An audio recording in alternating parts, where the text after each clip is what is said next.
এই ঘটনাটি আমাদের সাথে শেয়ার করেছেন। এটিও ওই নোয়াপাড়া টি স্টেটের একজন শ্রমিকের গল্প, কিন্তু উনি তার নামটা মনে করতে পারেন নাই, যার কারণে আমাদেরকে ওনার নামটা ঠিক বলতে না পারলেও ঘটনার সময় বা ঘটনার সব ডিটেলস আমাদেরকে বলেছেন। তো ওনারা একটা বিষয় আমাদেরকে বলেন, সেটা হচ্ছে যে চা শ্রমিকরা মাঝে মাঝে বাৎসরিক শিকার উৎসব করে। এটা বহু প্রাচীন তাদের একটা প্রথা। বছরের একটি নির্দিষ্ট সময়ে তারা দল বেঁধে শিকার করেন এবং সেই শিকারের পদ্ধতিটা এখনো তারা উৎসবের মতো করে চালু রেখেছেন। বিশেষ করে তীর ধনুক নিয়ে তারা শিকারে নামেন। পাহাড় থেকে নেমে আসা বা পাহাড়ি টিলার এদিকে আশেপাশে বেসিক্যালি তারা খরগোশ, বন্য শূকর, এই জিনিসগুলো তারা শিকার করে থাকেন। তো ওখানে থাকা যে সমস্ত নৃতাত্ত্বিক বা ক্ষুদ্র নৃগোষ্ঠী আছেন, তাদের খাদ্যাভ্যাসের সাথে আমাদের তো অবশ্যই পার্থক্য রয়েছে। তো তারা এই ধরনের শিকারগুলো হরহামেশাই করেন, বিশেষ করে বছরের একটি নির্দিষ্ট সময় একটু বেশি করে থাকেন। তো লিসেনার্স, এই শিকারগুলো যখন তারা করেন, দেখা যাচ্ছে যে রাতের বেলা যখন বের হয় তখন একজন একজন করে বের হয়, দলবদ্ধভাবেও বের হয়। তো সারা রাত ধরে শিকার করে সকালে ফিরে আসে। কেউ যদি কোনো কারণে ফিরে আসতে দেরি করে বা সকালে আসতে একটু দেরি করে, কেউ উদ্বিগ্ন হয় না যে হয়তো চলে তো আসবেই। তো এরকম একজন ব্যক্তি, উনি একটু সাহসী ছিলেন অন্যদের থেকে। উনি চিন্তা করলেন যে একা একা বের হব। এর পিছনে কয়েকটা কারণ ছিল। সেটা হচ্ছে যে যদি দল বেঁধে বের হয় তখন শিকার যদি ছোট হয় তখন সেই ভাগাভাগি একটু বেশি হয়ে যাওয়ার কারণে মানে নিজের ভাগে একটু কম পড়ে। এই জন্য অনেকেই আবার একা একা শিকারে বের হন, তবে সাধারণত দলীয়ভাবেই তারা বের হওয়ার চেষ্টা করেন। তো ওই ব্যক্তি উনি একা একা বের হন। উনি একা একা বের হয়ে যেদিকে শিকার পাওয়া যেতে পারে ওদিকে উনি রওনা দেন। তো সবাই যেদিকে যাচ্ছিলেন, উনি পাট থেকে লতা খুলে ফেলে উনি আবার সামনের দিকে হাঁটা শুরু করেন। তো লিসেনার্স, উনি বেশ খানিকক্ষণ হাঁটতে হাঁটতে হঠাৎ করে এমন একটা জায়গায় নিজেকে আবিষ্কার করেন যে একটু আগে উনি পায়ের থেকে লতা খুলে হাঁটা শুরু করেছিলেন, উনি অনেকক্ষণ ধরে ঘুরতে ঘুরতে ওই একই জায়গাতে চলে এসেছেন। তো উনি খুব অবাক হন যে কি ব্যাপার, আমি ঘুরতে ঘুরতে একই জায়গায় চলে আসলাম, আমি তো সোজা হেঁটেছি, আমি তো বাঁকা কোনো দিকে যাইনি, তা আবার এখানে চলে আসলাম কেন? তো উনি চিন্তা করেন হতেও পারে রাতের বেলা ভুল হতে পারে। উনি আবার হাঁটা শুরু করেন। তো লিসেনার্স, অনেকক্ষণ হাঁটার পর তিনি আবার আবিষ্কার করেন উনি আবারও সেই জায়গাটাতে চলে এসেছেন, যে জায়গাটাতে সেই লতা উনি পায়ের থেকে খুলে রেখেছিলেন। কিভাবে উনি বুঝতে পারলেন? সেটা হচ্ছে যেহেতু ওনার পায়ের সাথে লতা পেঁচিয়ে গিয়েছিল, ওখান থেকে উনি লতা খুলেছিলেন। ওইখানে আসার পরে চাঁদের, এখন রাতের বেলা, কিন্তু ওনার সাথে তো পূর্ণিমার আলোতে এই শিকারগুলো করে থাকেন, যেদিন পূর্ণিমা হয় ওই পূর্ণিমার দিনে। এই জন্য উনি স্পষ্ট সেটা দেখতে পাচ্ছিলেন যে উনি একটু আগে যেখান থেকে গিয়েছিলেন আবার সেখানে ফিরে আসেন। তো উনি এভাবে বারবার বারবার বারবার চেষ্টা করছেন, কিন্তু কোনোভাবেই উনি ওই গোলকধাঁধা থেকে বের হতে পারছিলেন না। হঠাৎ উনি আবার জঙ্গলের মধ্যে নড়াচড়া শুনতে পান। তো এবার উনি চিন্তা করেন যে আসলে এটা কি, এটা আমাকে দেখতেই হবে। সেই অনেক দূর থেকে এটার পিছনে ছুটতে ছুটতে আসলাম, এটা আসলে কি, এটা দেখতেই হবে। তো উনি এবার চিন্তা করেন, এবার যেই জায়গাটাতে মানে নড়াচড়া হয়েছে এখানে উনি তীর ছুড়বেন। এর আগে উনি একটা তীরও ছোড়েন নাই। তো উনি তীর তাক করেন এবং উনি আবার যখনই একটু নড়াচড়া, তো হবিগঞ্জ, সিলেট, শ্রীমঙ্গল এই জায়গাগুলো কিন্তু পাহাড় বা টিলা আছে অনেক। তো উনি হাঁটতে হাঁটতে ওই তারকা নির্দেশ করেই উনি মানে তারকাকে দেখেই উনি হাঁটছিলেন। বেশ অনেকক্ষণ পরে হঠাৎ করে দেখে উনি আবার যে জায়গাটা থেকে হাঁটা শুরু করেছিলেন সেখানে চলে এসেছেন। এবং ওখানে আসার পর এবার আর একটা ভয়ঙ্কর ব্যাপার উনি লক্ষ্য করেন। সেটা হচ্ছে যে আশেপাশে যে ঝোপগুলো ছিল সেই ঝোপগুলোতে একত্রে বেশ কোনো কিছু নড়াচড়া করছে, মনে হচ্ছে যে অনেকগুলো একসাথে কিছু, কিন্তু কি সেটা এটা উনি দেখতে পাচ্ছিলেন না। এবার উনি সাংঘাতিক ভয় পান, মানে এবার ওনার ভয়ের মাত্রা একদম চূড়ান্ত পর্যায়ে পৌঁছায় যে আসলে আমি কি বিপদে পড়লাম। কারণ এই আকাশের তারা দেখে চলেও আমি পথ খুঁজে পাচ্ছি না, তাহলে কি হলো, কি হয়েছে আমার সাথে। তো উনি ভয়ে সেন্সলেস হয়ে যাবেন, কিন্তু যাওয়ার আগ মুহূর্তে ওনার যতটুকু মনে আছে উনি যেটা পরবর্তীতে সবাইকে বলেছিলেন সেটা হচ্ছে যে সেন্সলেস হওয়ার আগ মুহূর্তে উনি দেখেছিলেন যে এই যে ঝোপগুলোর মধ্য থেকে অনেক লম্বা, মানে লতা পাতার মতো কিছু বের হয়ে আসছে। এটা আসলে কোনো প্রাণী না, মনে হচ্ছে লতা পাতা। ওই ঝোপগুলোর মধ্যে থেকে লতা পাতা সুরসুর করে বের হয়ে আসছে, বের হয়ে তার দিকে আসছে এবং তার শরীরকে আস্তে আস্তে পেঁচিয়ে ফেলছে, এরকম মনে হচ্ছে। এরপরে উনি আর কিছু স্মরণ করতে পারেন নাই। ওদিকে সকালেও যখন উনি ফিরে আসেন নাই, তখন আশেপাশের লোকজন একটু চিন্তিত হয়ে পড়ে যে কি ব্যাপার, ও সকাল আসলো না, সকাল গড়িয়ে দুপুর হয়ে গেল। তখন লোকজন তাকে একটু খোঁজার জন্য বের হন। খুঁজতে খুঁজতে খুঁজতে খুঁজতে বিকালের দিকে তাকে মানুষকে দিকভ্রান্ত করে দেয়। কিন্তু এই গাছের আকৃতির যে অদ্ভুত জিনিসটাও যে মানুষকে দিকভ্রান্ত করতে পারে, এটা আসলে আমরা নওয়াপাড়াটি স্টেটে দুলালদার সাথে কথা না হলে এই গল্পটি সম্পর্কে আমাদের কোনো ধারণাই থাকতো না, বা আমিও জানতে পারতাম না। আশা করি গল্পটি লিসেনার্স আপনাদের ভালো লেগেছে। সবাই ভালো থাকবেন, সুস্থ থাকবেন, আপনাদের জন্য শুভকামনা রইল। রাসেল ভাইকেও ধন্যবাদ। আসসালামু আলাইকুম।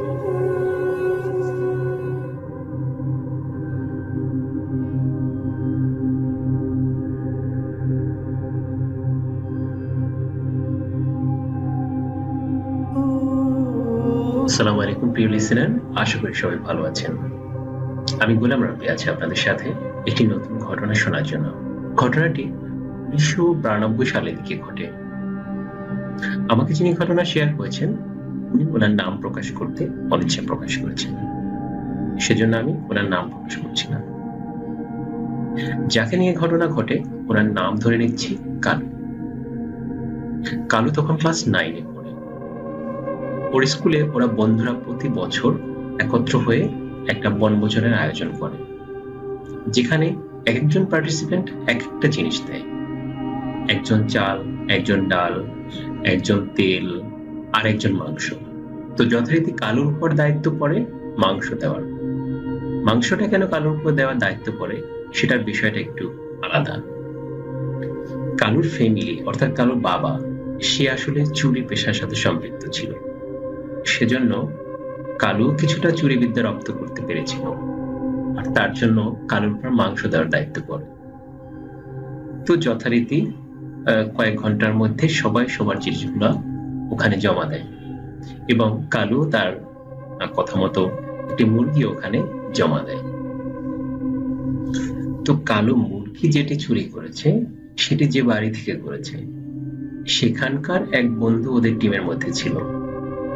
সে কিছুটা ভয় পাচ্ছিল যে যদি কোনো কারণে এই বিষয়টা জানতে পারে, তাতে আসে বাড়িতে এসে সবাইকে বলে সেই ঘটনা।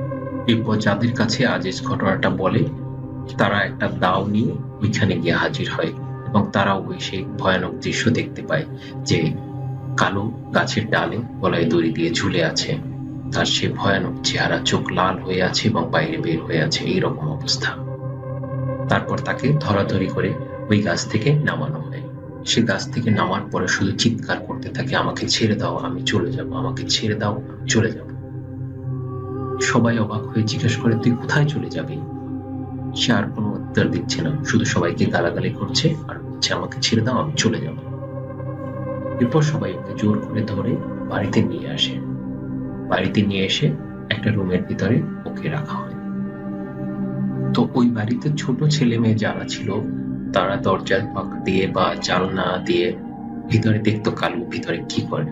যদি কালু ওখানে দেখতে পেত কাউকে, সে প্রচন্ড জোরে চিৎকার দিত এবং চিৎকার করে গালাগালি করতে থাকতো আর বলতে থাকতো, আমাকে যেতে দে, আমি চলে যাব। এভাবে সময় গড়িয়ে অনেকদিন পার হয়, মাসখানেক বা তার কিছু বেশি সময় হবে।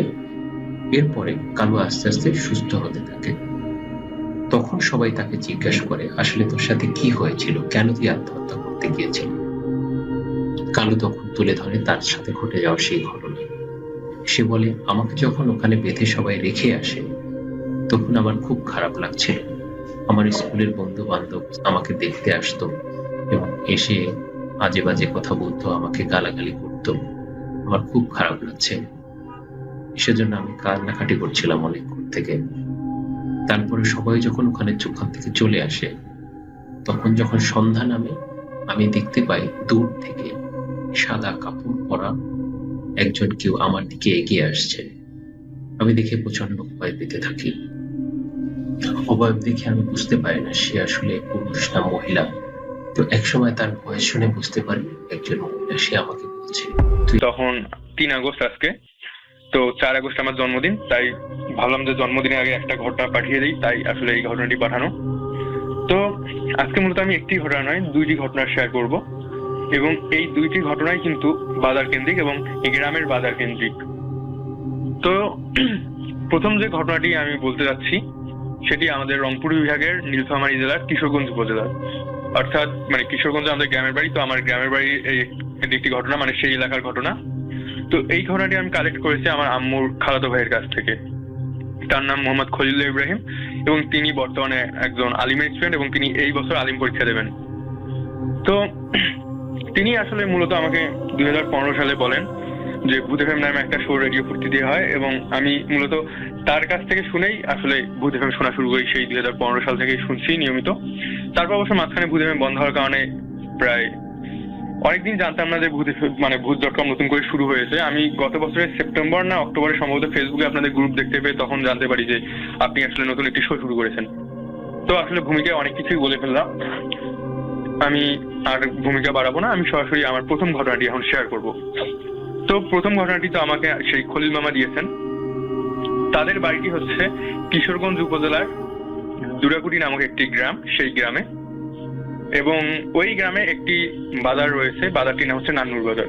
তো এটি আসলে অনেক পুরনো একটি বাজার। বাজারটির নামকরণের পিছনে একটি আসলে কারণ রয়েছে বা একটি ছোট ঘটনা রয়েছে। সেটি হচ্ছে আজ থেকে প্রায় 150 বছর আগে, অথবা সম্ভবত আমি যদি ভুল করে আছি তাহলে মানে 1900 সালের আগের কথা। তখন ওই জায়গাটায় আসলে তেমন কোনো মানে বাজার ছিল না বা লোকালয় খুব একটা ছিল না। তো ওখানে ওখানে কালী পুজো হতো, ওখানে কালী পুজোর একটা মণ্ডপ ছিল সেই সময়, এবং এই জন্য জায়গাটার নাম আসলে ওদের আঞ্চলিক ভাষায় কালী থান বা এরকম একটা কিছু বলা হয়। তো ওখানে দুটো কিন্তু বড় বড় বট গাছ ছিল, এবং বট গাছগুলোকে ঘিরেও রয়েছে অনেক ঘটনা, যেগুলো আমি সময় পেলে হয়তো শেয়ার করব। তো এই নান্নু নামের যে লোকটি ছিলেন, মোহাম্মদ নান্নু মিয়া, তিনি যেটা করেন, তিনি ওই কালীস্থান নামক ওই জায়গাটায় প্রথম জন্য কুপি বা হারিকেন এসবই ছিল, চার্জার লাইট বা মানে ইলেকট্রিসিটি এরকম তৎপর ছিল না, যেহেতু সময়টা 1930 বা 1935 সালের দিকে। তো এনারা আসলে যেটা করতেন, এনারা রাত 10টা 10:30 হতে হতে দুজন একসাথে বাড়ি চলে আসতেন। তো একদিন যেটা ঘটে রাসেল ভাই, তারা দুজনে মানে মাগরিবের পরপরই তারা বাজারের উদ্দেশ্যে রওনা দেন এবং বাজারে পৌঁছেন। তারপর তারা বাজারে বেশিক্ষণ আড্ডা দেন, এশার নামাজ পড়ে আরো অনেকক্ষণ তারা প্রায় সেখানে বাজারে অবস্থান করেন, এবং ধীরে ধীরে বাজার থেকে কিন্তু মানুষ চলে যেতে থাকে এবং অনেক দোকানপাটও বন্ধ হয়। তো তারা আসলে একটা চায়ের দোকানে বসে আড্ডা দিচ্ছিলেন। এমন সময় আসমাত হক বলেন যে আমি একটু ওয়াশরুমে যাব। আসলে তার আসলে মানে কি প্রতিটাকে সাড়া দেওয়ার জন্য ওয়াশরুমে যেতে চান। তো তিনি স্বাভাবিকভাবে সেখানে যান এবং তার কাজ শেষে তিনি সেখান থেকে সরাসরি বাড়ির পথে রওনা দেন।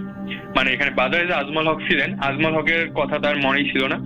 তিনি মানে ওখান থেকে উঠেই সরাসরি আসমাত হক যেটা করেন, তিনি তার বাড়ির উদ্দেশ্যে রওনা দেন এবং তিনি ওখান থেকে সরাসরি বাড়ি চলে আসেন।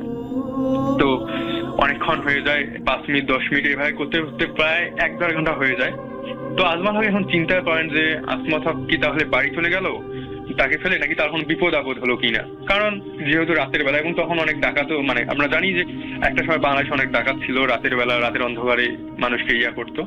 তো সেই অর্থে তিনি একটু ভাবেন যে তার বিপদ আপদ হলো কিনা, এটা ভেবে আর কি তিনি মানে কোনো কুল কিনারা পাচ্ছিলেন না।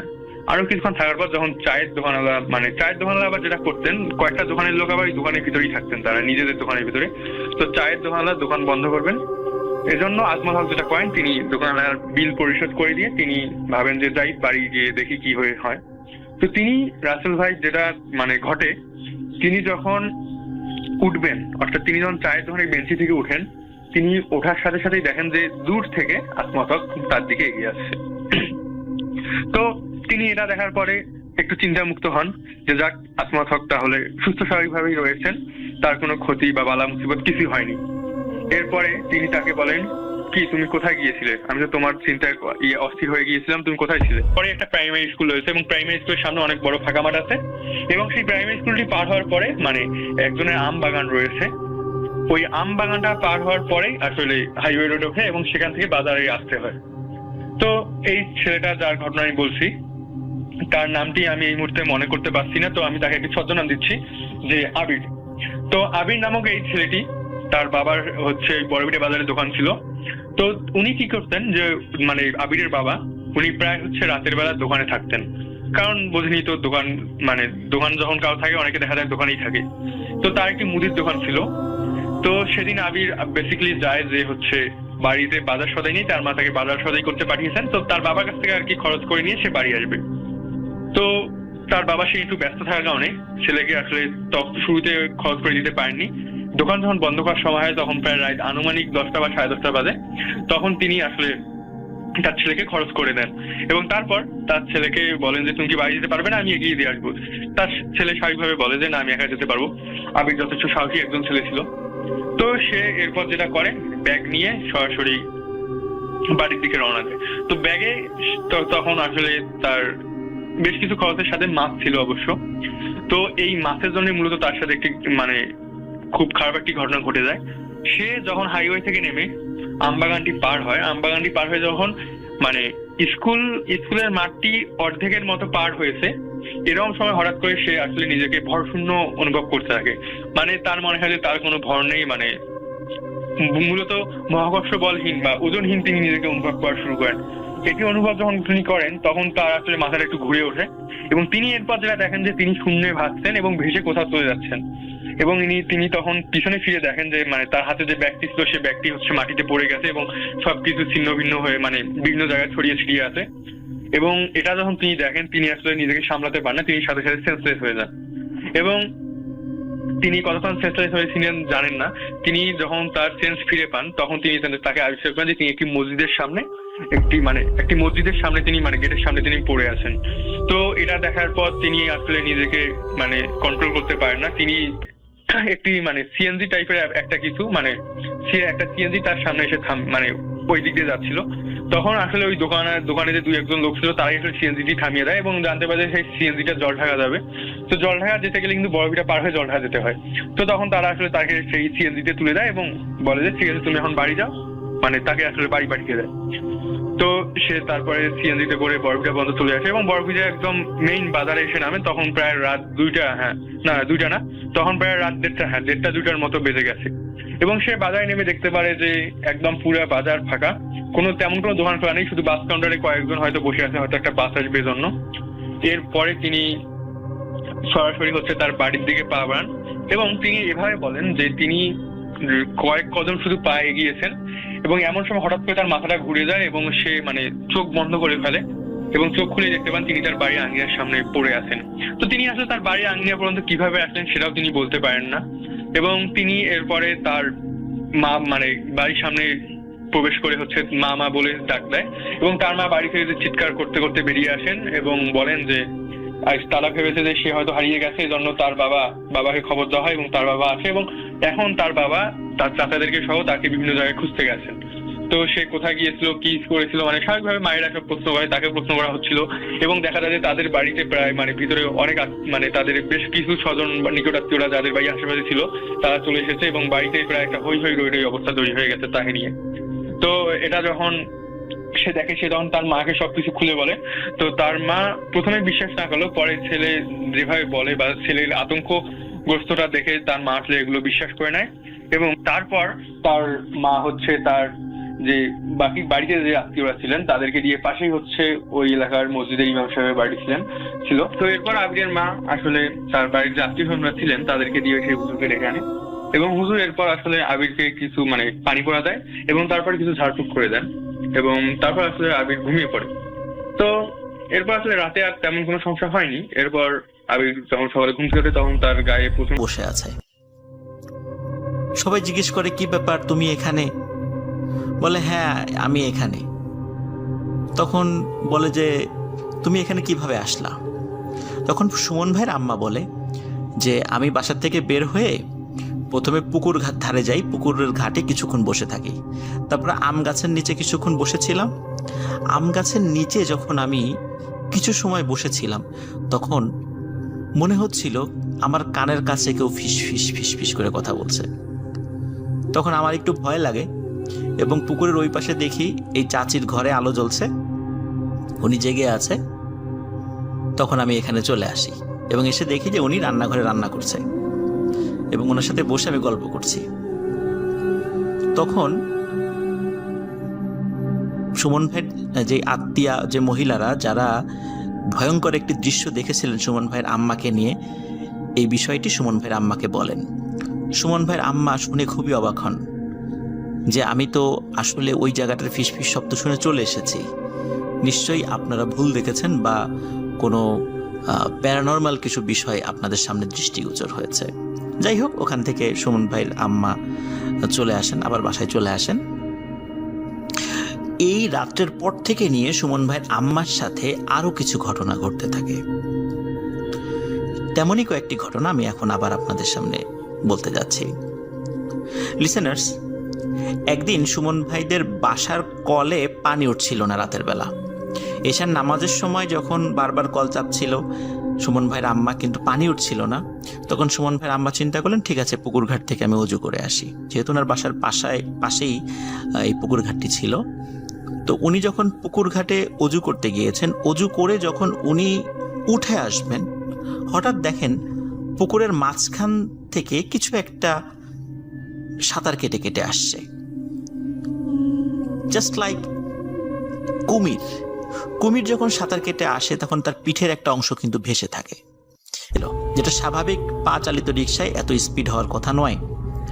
এবং রিক্সাটি মেইন রাস্তা দিয়ে না গিয়ে শর্টকাট যে রাস্তাগুলো ছিল, যে রাস্তাতে আসলে মানুষের চোর ডাকাতের ভয় বেশি, ছিনতাইকারীর ভয় বেশি, ওই রাস্তা দিয়ে যাচ্ছিল।